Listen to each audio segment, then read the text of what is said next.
Hi, good afternoon, good morning, and good evening, wherever you're logging in from. My name is Aravind. Welcome to the session today.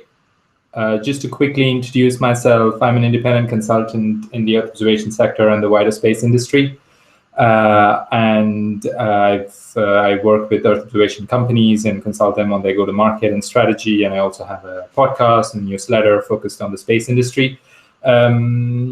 And today's session is going to be pretty exciting because we're going to hear about a new technology that I'm personally also excited about, hyperspectral, and it's coming to Europe, and we're going to hear from the two guests we have today. But before we get started, I just wanted to go over some housekeeping to make sure that we're all on the same page and the event goes smoothly. Hopefully, it goes smoothly without any technical problems. But what I want to point is on the right side, you'll see that there is a chat tab and then there's a question tab. So of course, in the chat tab, you can start giving in your comments and, just give, live commentary or even ask, a few things between each other. But then there's also the Q&A part, which is where, you can direct your questions. So the way we're going to do the session is for the first few half an hour to 45 minutes, as you might have seen from the agenda. There'll be the panel session, and then there's a Q&A, but you can already start dropping questions into the Q&A box, but make sure that it's on the questions tab, just so we take into account of the questions. Other than that, anybody can view the questions, and obviously you can upvote the questions. So that's the quick housekeeping. Now, to get started, thank you for joining us today, Thomas and Pascal. So just to get started, I think it'd be nice if you can introduce yourself about who you are and kind of where you work as well. Thomas, if we start from you. Sure. Well, first I'd like to say thanks to European Space Imaging for hosting this, and Sky and her wonderful team, and then Aravind, thanks for agreeing to be the moderator. And if you haven't checked out his podcast, please do so. He's had some really cool guests on. So I'm Tom VanMatre, VP of Global Business Development at Satellogic.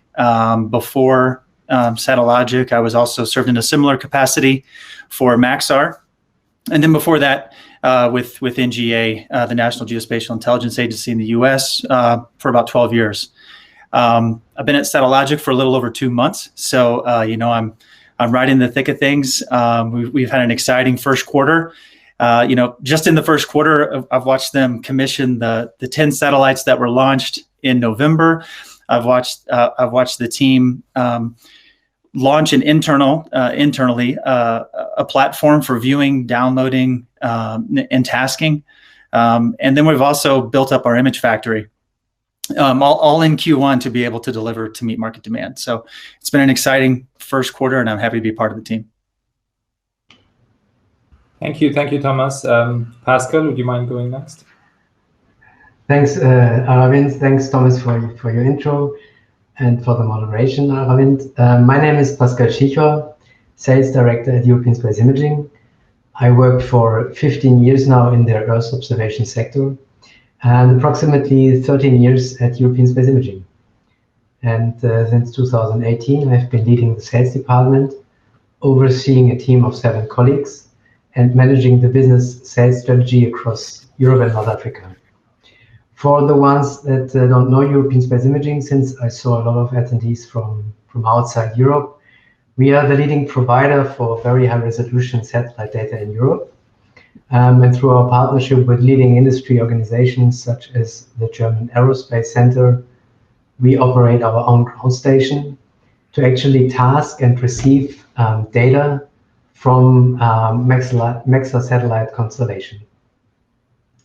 Our focus has been always the collection optimization. So that means to get the best possible satellite imagery and to deliver this with, let's say, full speed to the customers to meet their requirements. And this reputation and this success in this area, combined with our access capabilities and expertise, has been successful over the years of serving large contracts with big EU agencies, while also steadily increasing their commercial business. And with Satellogic, we will bring this to another level.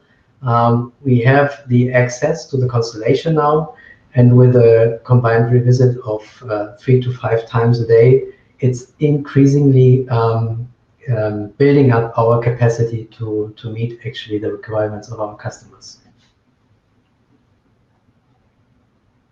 Brilliant. So thank you very much for the introduction. And I think today what we're here to talk about is also, this bringing together of Satellogic and European Space Imaging, and this initiative of Geospatial Consortium to make very high resolution satellite imagery more accessible for people. So that's kind of what we are here to talk about today. So would you mind elaborating on this?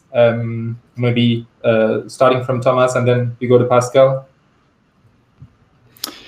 Yeah, sure. And just to clarify, like the capabilities of the Constellation and what we intend to bring to market, is that what you're after? Yeah, absolutely. Okay.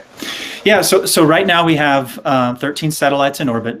We've launched a total of 21 in the prototypes from 2013 to 2019. But starting last year, when we launched, all 13 right now that are in orbit, and having 13 functioning today. We offer not just multispectral imagery, but also hyperspectral imagery, and then a very cool capability in full motion video. And some of the things that we've seen internally with the full motion video capability, I think is truly extraordinary. And then, a lot of the things that we're focusing on internally also is this hyperspectral capability that you mentioned. It's a bit abstract, and so we want to take it from being abstract to being approachable.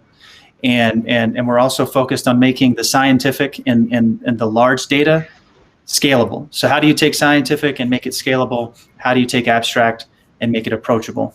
And that's what we're really focused on specifically with the hyperspectral imaging.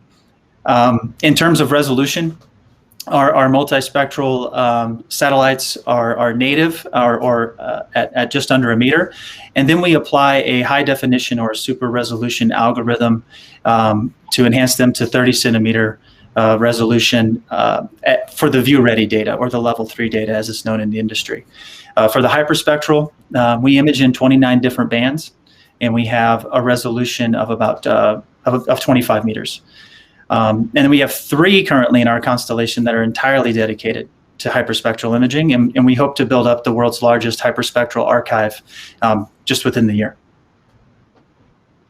Brilliant. That sounds very exciting in terms of, it's always great to have, more data available about the Earth, and now you have a new type of data that you're bringing in as well to the supply. And Pascal, moving to you, so where does European Space Imaging, come into the picture, and also why did you decide to be the founding member of the Geospatial Consortium? And it'd be good if you can talk about what it entails for Europe and your target markets as well. Yeah, sure. So first of all, we are of course happy to join the Geospatial Consortium, and our focus within the consortium is the cooperation with Satellogic to enhance our capabilities. Of course, hyperspectral is also interesting, but I would say classical RGB near is also very important. So Satellogic has a very ambitious plan, and the good news is actually that they realized already most of this important plan for building the satellites, launching them, and having a systematic network on the ground to actually download the data in a timely manner. So as Thomas mentioned, 13 of the satellites are already flying, and this Earth observation data is ready to be taken and to be delivered to our customers.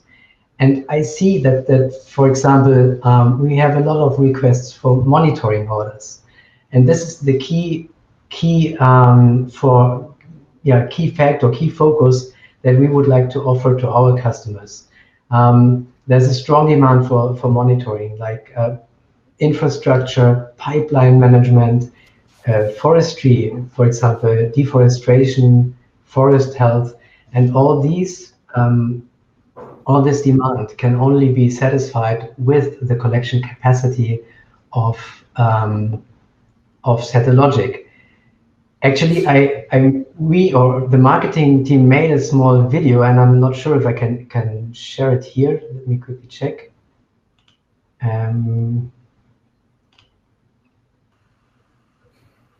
Yes. So, can you all see that? Not yet. Hopefully you can see it. Yeah, there we go. This is a day, it's actually today, over Munich, where we just pulled out all the different accesses from all the different satellites that European Space Imaging is able to provide. So overall, you see within 30 minutes that we can offer 8 satellites within half an hour. This half an hour is of course a bit short because they are all flying Suns and Chronos.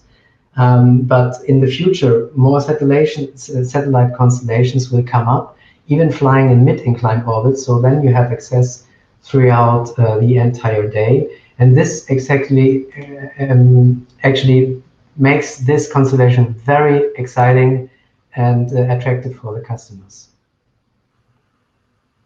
Brilliant. I think that is pretty, an exciting, it looks like a very exciting capability because, obviously you showed a live demo, and I think that was pretty cool for people to understand, the kind of capability that we're going to have in Europe. So just in terms of clarification, just to clarify, Pascal, how would it work in terms of accessibility? So in terms of the policy, in terms of licensing, anything that you can provide already to interested?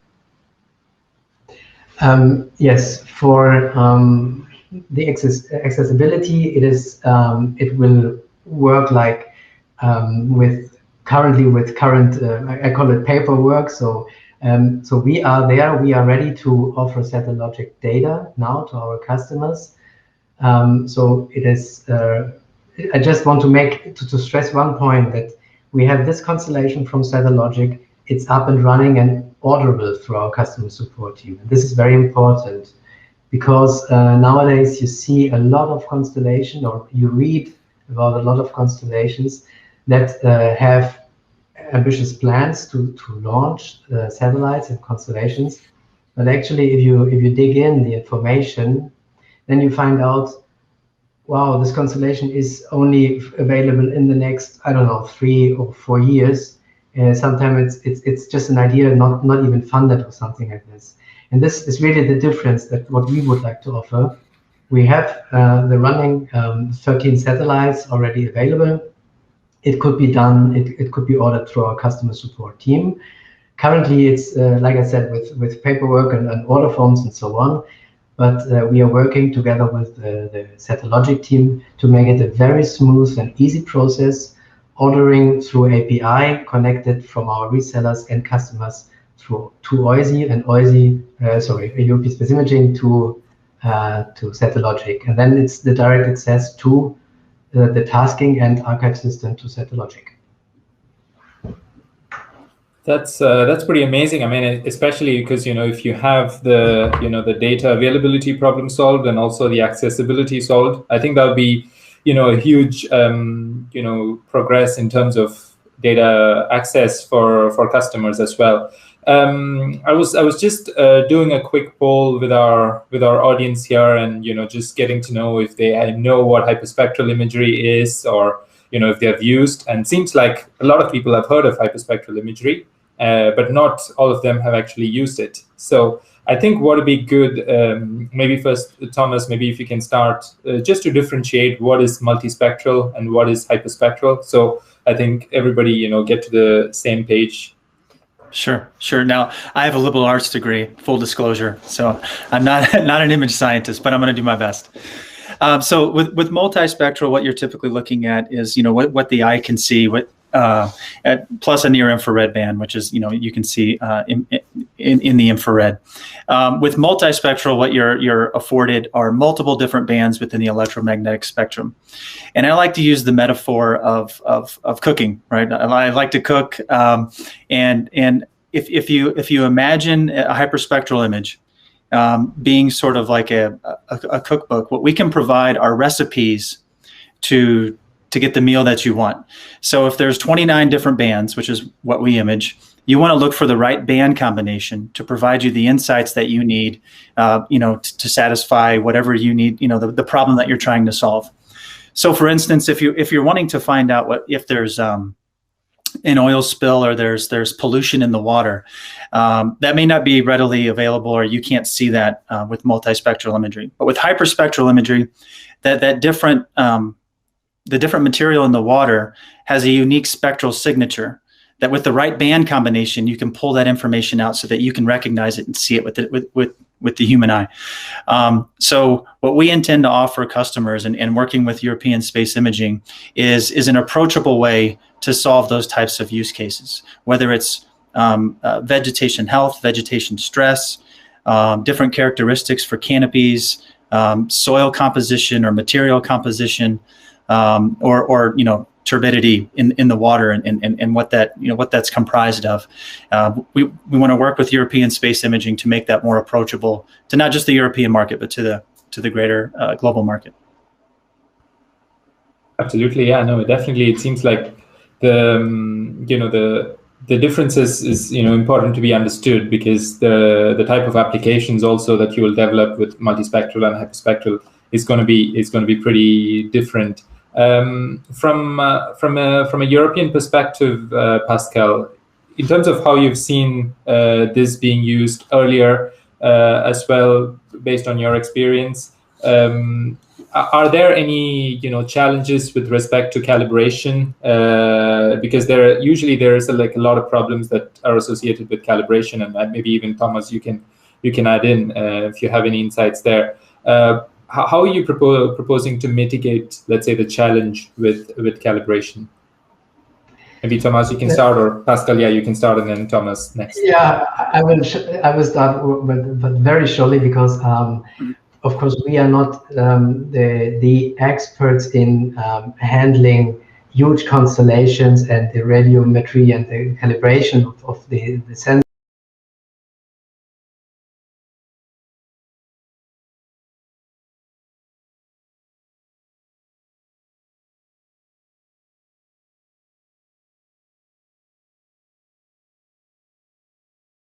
Over all the sensors. So basically, this is the kind of recipe I have and I heard that is possible to mitigate this phenomenon. But I pass over to Thomas here, because he's much more the expert in this field. Yeah, so I would say that we're continuously iterating on having consistency across the constellation, because that's the ultimate goal, right? Especially whenever there's companies that have large constellations of satellites, you want to normalize that and have consistency across platforms to the greatest extent possible.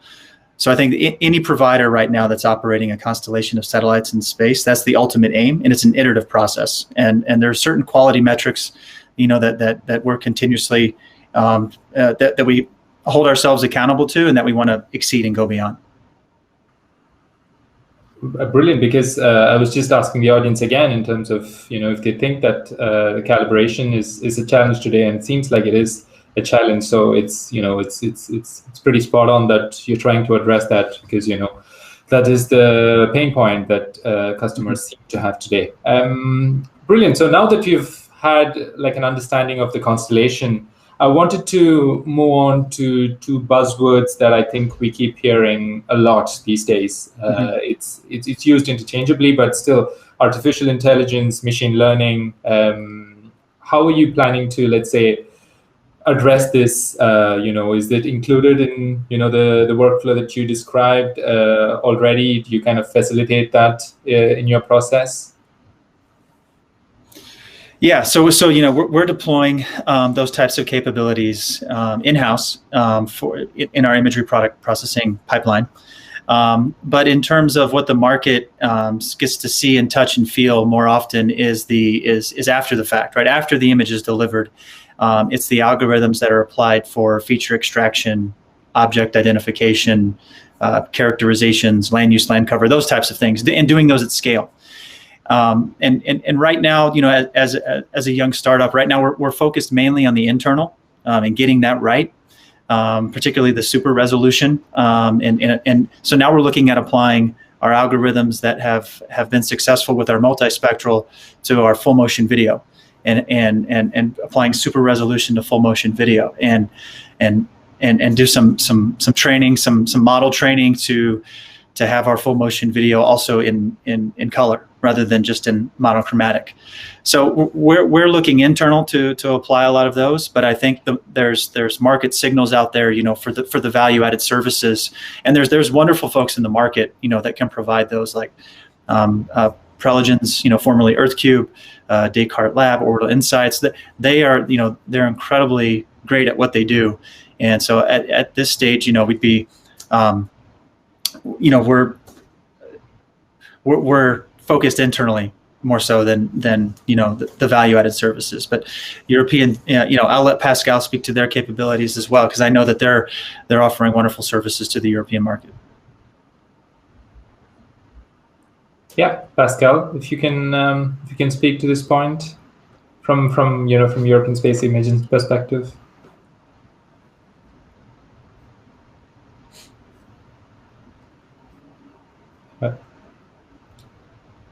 Pascal, I was just going to, ask you the same question in terms of in general, in terms of AI and machine learning. Sorry, I don't know if you heard me there. Yeah, I hope that you can hear me, because my line was breaking up a bit. But okay, perfect. So in general, I'm excited about the capabilities of AI and ML that we will add to the imagery on a day-to-day basis. But it's how to say it? It's a heavy used buzzword at the moment, and maybe I'm not looking left and right properly, but I see where we are now, not with European space imaging, in general, the market. I think that the use cases are relatively limited until now. So the first problem I see is that the use cases, maybe they are also a bit limited, and the second worry that I have is that AI can take a role in the entire processing chain, but overall, if you talk to an image analyst, for example, he will say that in the end he will have a look at the imagery. AI and ML can of course help him, but in the end, it's his decision what he will see in the image and what he will decide. So yes, we are using already artificial intelligence. We have partners like Maxa for elevation models, like GAF for very accurate DEMS, what is also elevation model, and like Ecopia, like building footprints. But so we see this, the services based on AI, they are ramping up slowly, but not in the speed I would have expected it 5 years ago. Yes, it's true. I think you're right. And I think we kind of expected the industry to grow differently 5 years ago. And, it's, of course, moving in a different direction as you would imagine. It just doesn't go in the way it's planned. That would be weird if everything was up to plan. Just to the audience as well, please, start. Oh, I think I already see some questions, but keep dropping in your questions. And I see a couple of questions that might be relevant. So I just wanted to kind of break and ask that before we move on to the next question. First, just to clarify, that's a clarification question to Amy Larson. Is yes, she was asking for technical specification documents. I think you and also all the attendees will receive the recording along with the documents very soon. I was going to go to a question which I found pretty interesting, Thomas, is because we talked about, you know, the constellation and the kind of resolution that you're offering, I have a question from Johan Astrand that it's a very, you know, pertinent question. What prevents a higher resolution of hyperspectral imagery? Why are we not able to see, you know, the centimeter level? I think that's a question that I have as well. You know, we keep hearing about, you know, things in multispectral, even in, you know, multispectral, it's going down, but not so in hyperspectral. What is the reason? Sure. So I'll do my best. It's my understanding that right now it's the processing power on the satellite. So you know, the size of our satellite, and the reason why we're able to achieve the economies of scale that we're able to achieve is because of the size, the weight, and what we, you know, the power that we have on the platform. So right now, I think we're limited in terms of what we can provide in terms of how many, both the resolution and the amount of bands that we image in.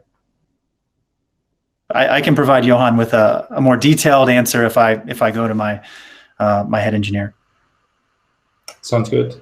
Mm-hmm. Pascal, do you have any insights on the resolution? Because clearly, you know, you've looked at it from the optical side with high resolution imagery. Do you see that changing with hyperspectral? Do you think it's going to kind of complement each other? Is that kind of how you view it? Yes. So basically, this can help. For example, if the high frequency of the satellite constellation will help to support monitoring projects, and this can also happen within the hyperspectral data. So what I think could be very helpful for customers is if they order frequently hyperspectral data over their AOI, so means monitoring orders with hyperspectral data, then based on the changes, and they can actually task optical in addition, and then to understand basically what is going on, what changes are going on, because of course with 30 meters, it's you can maybe understand that there's that there's a change happening, but you don't know actually what exactly is happening. And this then you can basically, it's like a tip in queue from hyperspectral to optical, and then you can see the details with the optical imagery. Absolutely, yeah. I think. Sorry, Thomas, did you want to add something? Yeah, just something else. One of the benefits of being vertically integrated, and with respect to hyperspectral imagery, is that we're able to launch constellations quite frequently relative to others in the market. So we intend to have 2 more constellations up by this time next year. And as technology evolves with frequent and regular launches, we're able to deploy new technology. So in the realm of hyperspectral, we are intending to image in more bands and at a higher resolution with next generation constellations. So it's a fair expectation to assume this time next year we'll have better hyperspectral capabilities than we have today, and then 2 years from now, better than that. Absolutely, yeah, definitely. It makes a lot of sense, and that's the advantage of being, vertically integrated as well. I think there are a couple more questions also on the resolution, and so I just wanted to also ask them, and at least 3 of them or 4 of them seem to be focused on, the super resolution. So, what is the super resolution of the imagery that you offer? So that's one question. Is it a post-processed product? How does it work, the whole super resolution concept? Sure. So native collection is just under a meter, like 0.99. We can call it a meter resolution. And then we apply the AI algorithm, the HD algorithm or super resolution algorithm, to get it down to 70 centimeters as view-ready data or level 3 data. Cool. Hope that answers the question. Cool. I think that is all in terms of resolution. And I see one very relevant question, which also, again, I have, is can anybody just work with hyperspectral data, you think? Or what sort of learning does one need to have in order to use hyperspectral data, assuming that, they have probably used some sort of satellite imagery before? That'd be good to know as well. Sure. Pascal, I can take this one real quick if you want. So I have a fairly strong opinion about this. I think the onus is on the vendors, right? I think the onus is on the imagery providers to make that approachable. If you're going to achieve mass adoption, the data has to be approachable. And I'll go back to the cooking analogy. I think if we provide the cookbook and the recipes, then people will be able to make the meal. And so if you show them what the right band combinations are to solve their problems, then I think we'll start to see that mass adoption eventually. Yeah. Pascal, do you have anything to add in terms of, the training required for hyperspectral data? And how you see it as well, given, No, I don't have anything to add. It was a very good answer. So brilliant. Okay. Completed by that. Yeah, just a note to the audience. Yeah, please keep getting the questions in. Just moving on in terms of a couple of questions before moving on to the full Q&A session is. Now that we understood the competition, the Constellation, I wanted to move on to the competition and what's out there in the market. It seems like bringing the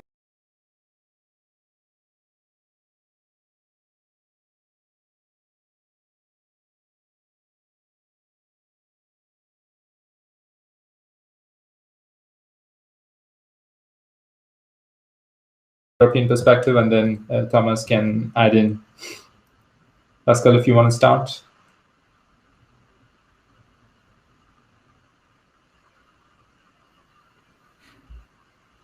Yes. So in the competition, it's kind of a tricky question, since on one hand, I agree that there is more competition coming into the market, but and also a competition less than 1 meter. That's clearly visible. But on the other hand, it is quite important to understand. For me, it is the value is more in customer relationship and to realize project with the customers. And actually, my aim is to bring the customer's project to an end and to a successful end. And this is actually why the customers are getting back to us, and they are relying on our service and our expertise. And this is done with our customer support team. We have now 20 people working in our customer support team, and they help the customers from day to day. And this is actually my, I would say, recipe why I'm not afraid of any competition. And actually, I'm happy to see that there is competition growing in the Earth observation domain, because that means we have a demand that is also increasing. So I'm not at all afraid of competition. Actually, I'm looking forward to it. Thomas, do you agree, or do you have a?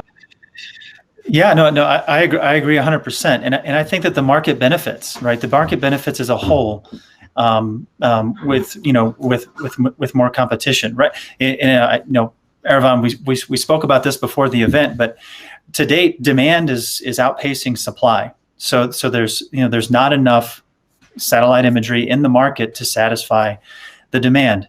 And I think the things that Maxar's done, early in, for the last 20 years in the defense realm has generated a lot of demand for commercial satellite imagery for defense organizations all over the world. I think what Planet's been able to do in agriculture and their big push in agriculture has generated and stimulated a lot of demand in the ag sector for commercial satellite imagery. And companies like Satellogic, Black Sky, you canvas the rest of the industry, we're all going to benefit from that increase in awareness. I think we could also look to the SAR field, and you look at what ISI has been able to do, what Capella's been able to do. That's increasing not just the level of awareness of what radar imagery and radar capabilities can provide, but Earth observation in general. So the whole Earth observation industry is benefiting from the amount of awareness that's being generated by the competition right now in the market. I think it's a wonderful thing. Yeah, absolutely. I mean, the part that you mentioned about, there's a lot of demand, and it's true that, unless there is a lot of supply of data, you cannot kind of then start, figuring out the applications. Only when it starts becoming available can people, play with the data and, start figuring out more applications for it. There was a question that came in from Azad Tuhi, which might also be relevant. He was asking about thermal infrared data. So how does that fit into the picture? Is this going to contribute to the whole development of the Earth observation industry, or how would you see thermal infrared playing into the game?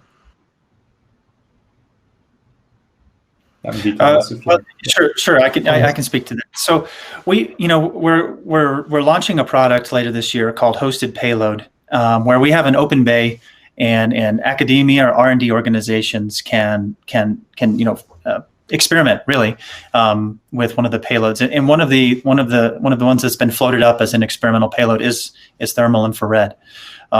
So I think that there's still, I think radar even has more adoption and understanding than thermal infrared at this stage. So I think it's more on the experimental phase. Like, I think the market's going to have to say, show me what we can do with this. Prove that it's a viable solution to solve a lot of use cases, and then we could see adoption. But I think right now, in terms of thermal infrared, we're just not seeing a ton of demand. I think there's interest.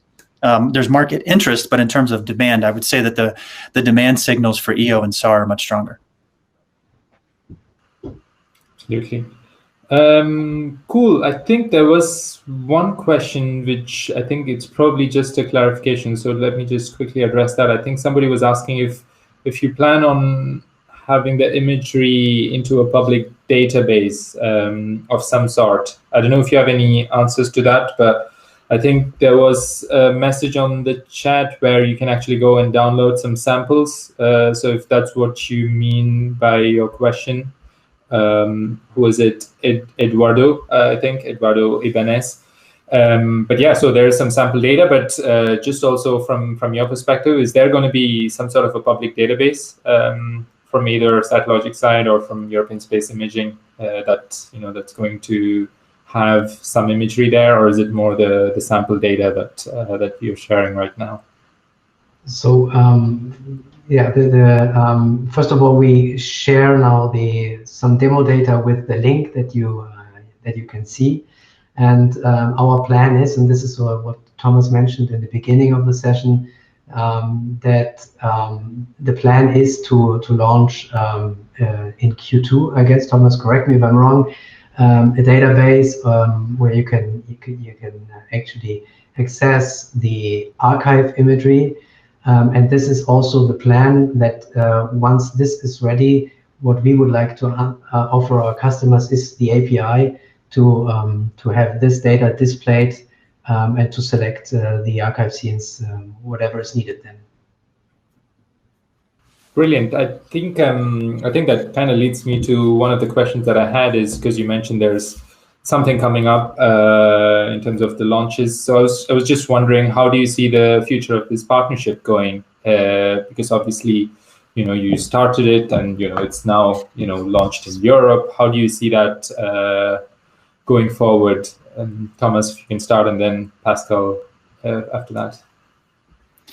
Yeah, I think the strength of the European Space Imaging brand is a wonderful thing for Satellogic, and we view this partnership as our foray into the European market, and this partnership, we think, will only grow, and as we expand our capabilities, and as we sort of nurture our capabilities like hyperspectral and full motion video, that European Space Imaging will be a vital partner in exposing those capabilities to the European market, and sort of, I know I've already alluded to it in the past, but just sort of, being a nurturer and a value-added partner to address the demand that's coming out of Europe. Pascal, how do you see the partnership evolving in the next few years? Actually, I'm looking forward to all the new constellations from Satellogic that will be launched. It's very interesting to see the different orbits also and what they can actually do. Thomas mentioned it some minutes ago. I mean, they are relatively flexible in terms of payload. So whatever demand is there, they can just put it in the sensor or put it on the satellite and then launch it. So this is really interesting to see that there's a potential and quick reaction actually to the market. Basically, my wish is for our customers is that if they want an image, they can get it on a daily basis. So this is really my aim for my customers. I guess it's not the future that everyone is talking about, but it's quite easy and straightforward. Absolutely, that makes a lot of sense. So we're going to kickstart the Q&A. I see that there have been quite a few questions that came in. So just being mindful of time, I'm just going to go in the order of upwards just to make it easier. So the first question that came in from the audience, I think it's also pertinent to the conversation that we were having now, is about latency. Pedro from European Maritime Safety Agency wants to know, seems like Pascal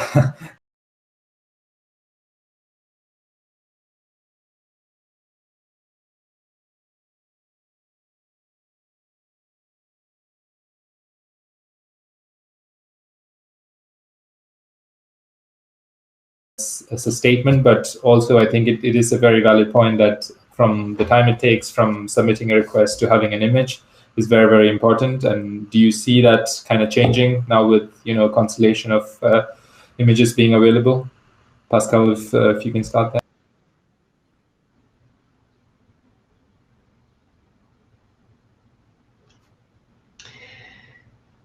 The line was broken, but I think you were referring to me with this question. Yes. So yes.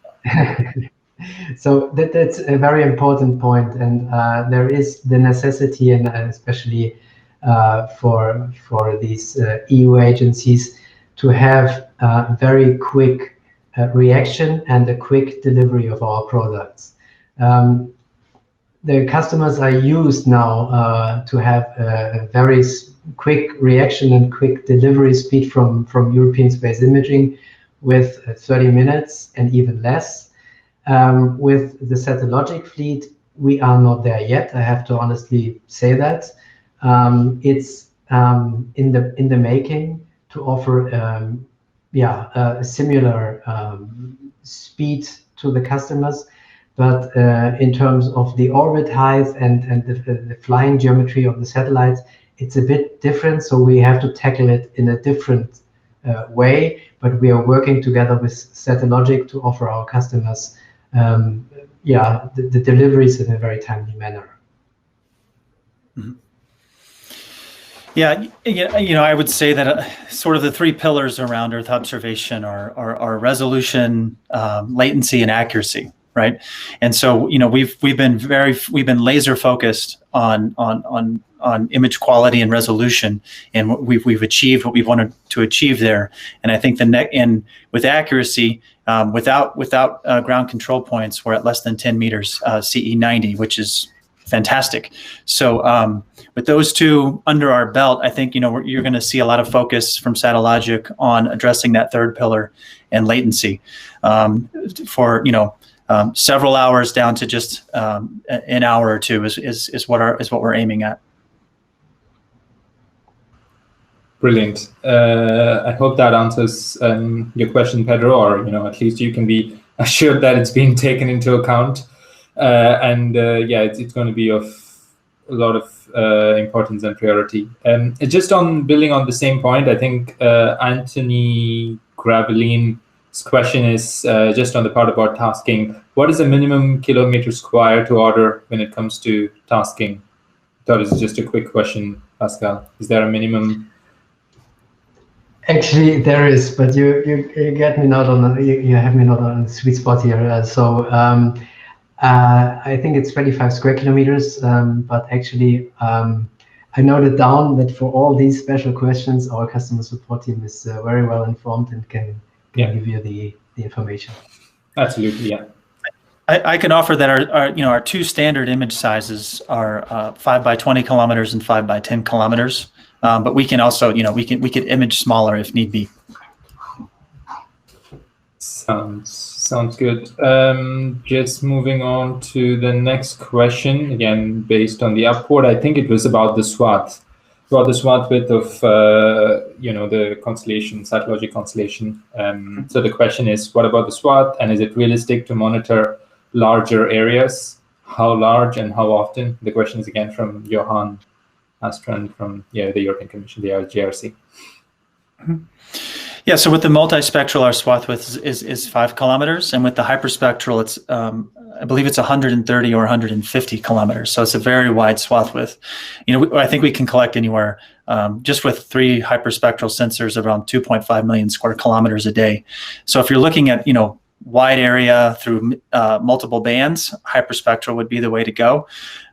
If you're wanting to do some strips and some overlays to get the hyperspectral over a large area, just do so knowing that our strips are 5 kilometers wide. Sounds good. I hope that answers your question, Johan. Moving on to the next one. Just also on the Constellation again from Carlos is on the data sheet you talk about railroad maintenance. So I think his question is what kind of products that he can specifically get, sub-meter single scenes, sub-meter stereo scenes, or what specifically for that specific use case. So I think it's to Thomas as well. Oh, to me? Okay. So right now stereo collection is in our roadmap. We're not collecting in stereo today, but we will be there later this year. Right now for railroad monitoring, I would recommend sub-meter, so the multispectral product, in order to monitor. I don't know if it's threats to the railroad or the infrastructure around the railroad or whatever the particular use case is for his vertical. But my recommendation would be the multispectral product. Brilliant. Okay, hopefully that answers the question. And one question that came in, well, it's not that specific to hyperspectral, but it's more of let's say a guessing game. I think Reza wants to know, when will the price of SAR be compatible with optical? I think it's more of an industry trend we're discussing here, or if you have any specific answers as well, Pascal or Thomas, if you have any insight into that, the comparison between SAR pricing and optical pricing, if you have any insight into that. I haven't bought any SAR imagery recently, so I honestly can't speak to that. Go ahead, Pascal. Yeah. The line is dropping. I'm sorry, guys. Can you hear us now? I can hear you now, yeah, but it's like I have strong dropouts, so I didn't get the question properly.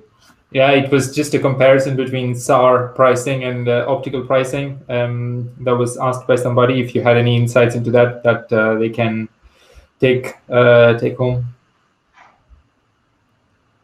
Much appreciated.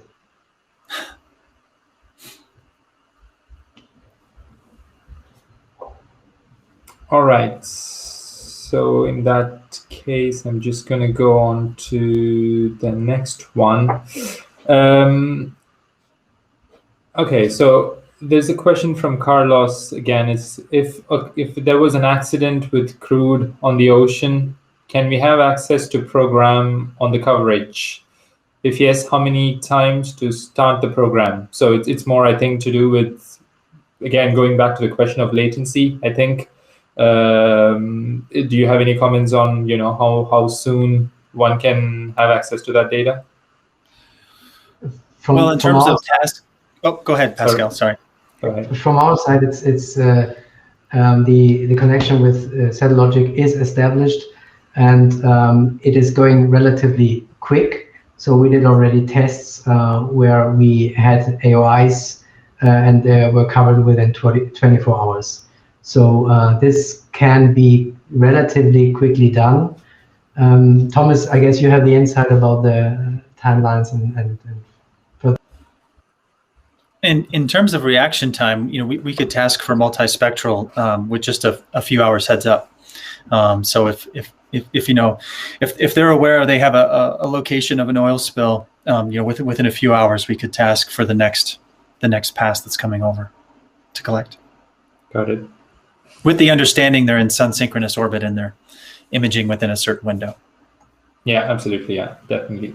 I think, it's another question on, but it's more on the video product. But can we see the number of cars from the videos? Is Jakub's question. Yeah, so we have it's 1 meter resolution on the full motion videos. So yes, you can see cars, you can see them moving, and then with back to the AI ML topic, you can use some of those models and determine the speed and the direction of all the objects moving in the scene. Brilliant. I hope that answers your question. I think the direct answer is it is possible. Another important question from Stopa is, when will the API be available? Because you mentioned it earlier. I think, Pascal, you mentioned it, but it'd be good to know when your API is available. I don't know if the question was directed to European Space Imaging, but yeah, it'd be good to get answers from both ends. So the roadmap is, we are already working now on it, and the roadmap is mid of Q2. But as you know, roadmap and reality can be divided from each other. But this is our plan, actually. So Let's say. Okay, sounds good.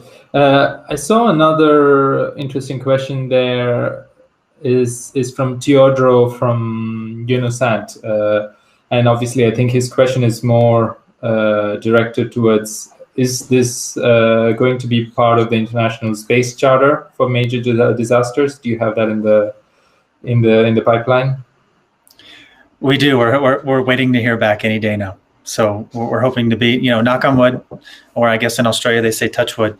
We'll be a part of the International Disaster Charter, hopefully within a week or two. Brilliant. Okay, I'm trying to see questions on the same category. There was one question. Okay, this is not related to the hyperspectral topic again, but do you have missions planned for nighttime lights? Could be an interesting use case, but I don't know if hyperspectral can actually kind of work for some aspects of it, but yeah, it's an interesting question. Any comments on that? Yeah, I think the benefit of being in a startup is we can try cool stuff, right? So yeah, I'll take that back to the team and see if we can't do a hyperspectral image at night and some multispectral images at night, maybe in a video at night, and see what we find. Brilliant. Yeah, I think one of the questions now, getting into the technical side of things, is, can we do our own pan sharpening and ortho rectification using off-the-shelf image processing software? I think it should be possible, but do you have any points to say that you can't? Well, there's two questions there. The first one is no, because we don't have the pan band, right? We have RGB and near infrared, so there's no sharpening to the pan band, which is as I'm made to understand, is why our blues look really blue and our greens look really green. We have very vivid imagery because we're not sharpening to the pan band. The second half of the question is, can you do your own ortho rectification with off the shelf? I believe the answer to that is yes, but I'm 95% sure. Pascal, can you add the 5%? 98. Okay. Okay, brilliant. I think we have a couple more questions to go. Are the satellites steerable or do they image nadir always? Again, from Johan. So I don't know who wants to take it. Did he say are the image at nadir? Is that what he said? Yeah. So we can go up to 25 degrees off nadir currently. Okay. And then and also the swath is getting bigger. So Thomas mentioned the swath of 5 kilometers. As you can imagine, when you go off nadir, then the swath is getting bigger. Okay. I think they were also curious if it is steerable or is it always nadir? Terrible? No, steerable. Stereo. Oh, I was gonna say stereo. No, it's not stereo. No. So steerable. So that Steerable. means I would say the sensor is almost never collecting in nadir unless you want the satellite to collect in nadir. But most of the time to get also the area, it has to move. Mm-hmm. Brilliant. I see another interesting question is, do you have a product specifically for vegetation health and vegetation type detection? Maybe with hyperspectral, I would imagine it's going to be more and more easy for vegetation monitoring, specifically vegetation health, vegetation type, crop detection, etc. Do you have a product specifically for that, or either in Satellogic or coming up in your? I think EUSI, they have quite a substantial heritage in this realm, and they're sort of the experts there in Europe on doing crop-based and agriculture-based analysis with remote sensing data. So I defer to Pascal. Yeah, that's true. Of course, we have our customers and on resellers sitting in all across Europe, and they are the experts when it comes to customized solution. Nevertheless, of course, we can take the demand, as Thomas said, they are flexible in such things. We can take the demand from the customers also to the operator of the satellite, but our network is well established in terms of the service providers are within our network and provide this service to the end. Got it. Just a couple more questions before we end. One is pretty, is a yes or no question is, do you currently hold or plan to hold imagery contracts with NASA? So I'm guessing it's towards Thomas. Yeah, of course, I mean that, NASA, they had, that with their global mission on climate and climate change and whatnot. There's the NASA Harvest program is certainly an interesting program for all Earth observation providers, but there's other programs within NASA as well that I think, that I believe, nearly every Earth observation company is already a part of. Yeah. Brilliant. Sorry, there was one question from Anthony that I had missed I think it's more related to onboard processing. So do you have FPGA cards in the Satellogic Constellation ready to onboard deep learning real-time algorithms? I'm going to have to write that one down. Yeah. It's a feature request, I think. Yeah, it's more of a feature request. So. Yeah, that's right. Yeah, but it's good. I mean, it's at least, you're getting some user requests. I see, one pretty straightforward question from Oles is, what is the current revisit time for the 1 minute, 1 meter satellite constellation? Is it? Sure. So right now, over the European Union, we can revisit anywhere 2 to 3 times per day for a single AOI. Yeah. For the entire European Union, we have about 16 to 20 passes. And then as we, by this time next year, we'll have 20 or more satellites on orbit, and we'll double that. Brilliant. I think that also should answer Marina's question. There was one question as well that came in right now that is to do with I think Johan's question again was, do you see any issues of data privacy or personal data protection in very high resolution imagery? It's been, it's an interesting topic, but it'd be good to get your thoughts on that.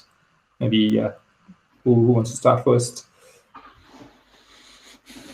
Data privacy. Mm-hmm.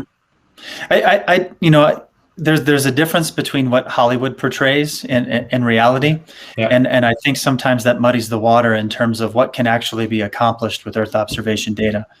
You can't see a human, right? You can't see someone sunbathing in their backyard from space. That's just not reality. So, in terms of data privacy or privacy protections from space, I think there's a lot that's being written right now in terms of space law and space policy with regards to that topic.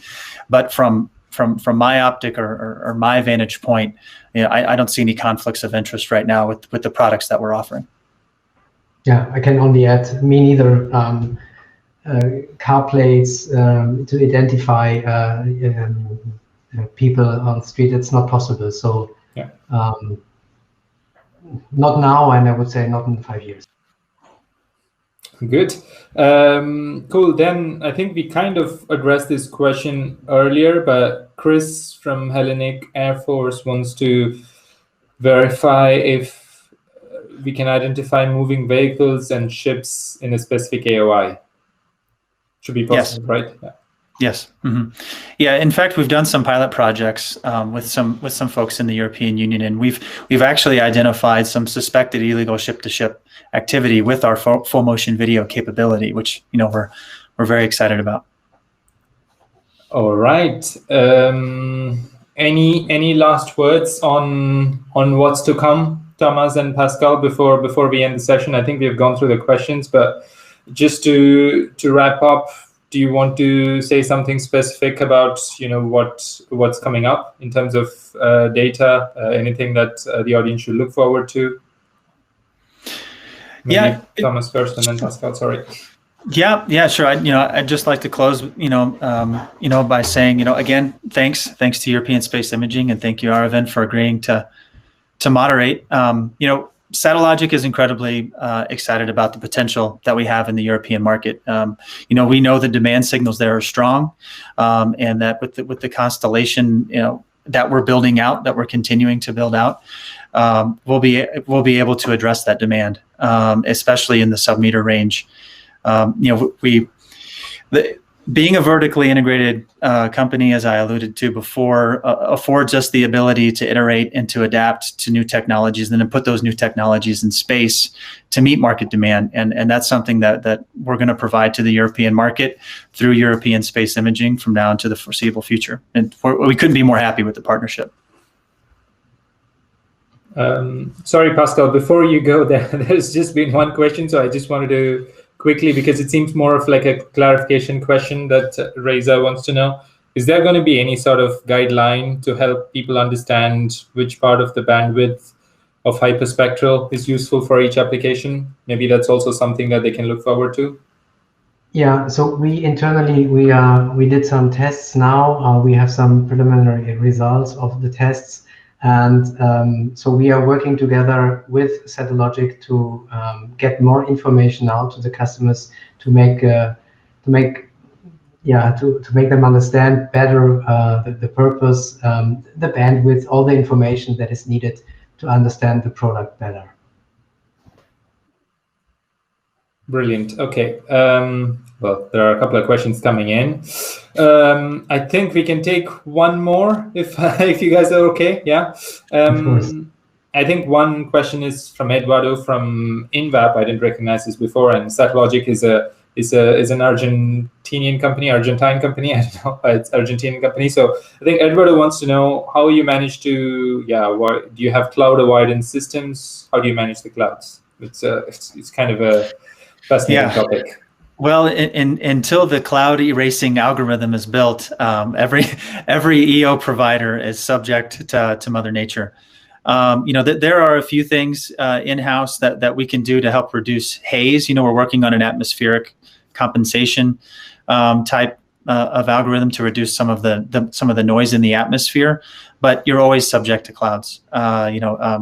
And Mother Nature sometimes is cruel in that way, that the one thing you want to see happens to be under the one cloud in the image. That just happens. Being in this industry for 20 years,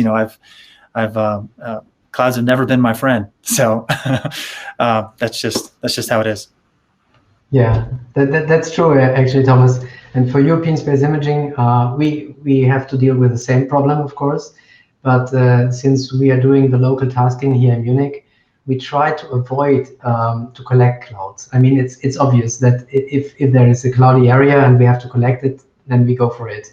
But if we can rather steer on other projects that are also important instead of collecting clouds, we of course go for these ones. And we do it live, actually. 15 minutes before the satellite is coming, we see we have an update of the weather information. And this is exactly what we would like to try. We will take this expertise from our local tasking and put it together with Satellogic's Constellation and offer it to our European customers.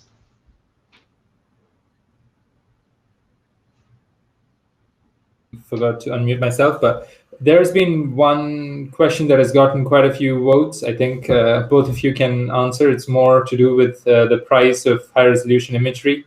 It is a very interesting topic again, but the question from Anthony is, will we see a significant drop in costs of very high resolution images due to, I think, the supply that's coming in? And I think, Pascal, you've been in the industry for a while, and Thomas as well, so I'm sure you'll have comments on that. Difficult, good question. And of course, there is, without doubt, yes, the prices are dropping if you see the development over the years. And we talked also about competition that is coming in, so that is just a natural effect. I would say that the prices are dropping. But on the other hand, as Thomas mentioned, we have a strong demand. So it is, I would speak of somehow of a balance of dropping prices and increasing demand. So there you see that it's not dropping massively, but there is a tendency. But that's all I can say about that. Mm-hmm. Maybe Thomas has some more information. Yeah, I think as satellite imagery becomes more commoditized, you'll see the drop in the in price as adoption increases and new and emerging markets see greater value out of satellite imagery, like the driverless car revolution that is we will witness in our lifetime. They're going to use satellite imagery for those systems to model out infrastructure and so that the cars can drive themselves in the most efficient way. The gaming industry, gamers want to see what the environment looked like in a particular geography yesterday, and they can do that with a satellite image that's ingested into something like the Unreal Engine. So as imagery is commoditized and the price will eventually drop. That's just economics. But there'll always be high demand areas. So I think you have to account for that as well. So there are certain geographies where satellite imagery is in incredibly high demand. So I wouldn't expect that great of a drop there. But in other geographies where the demand isn't as strong, you may see more of a precipitous drop. Brilliant. Okay, I think that was the last question. Well, this time for real. Pascal, do you want to say anything as a concluding note before we end the session?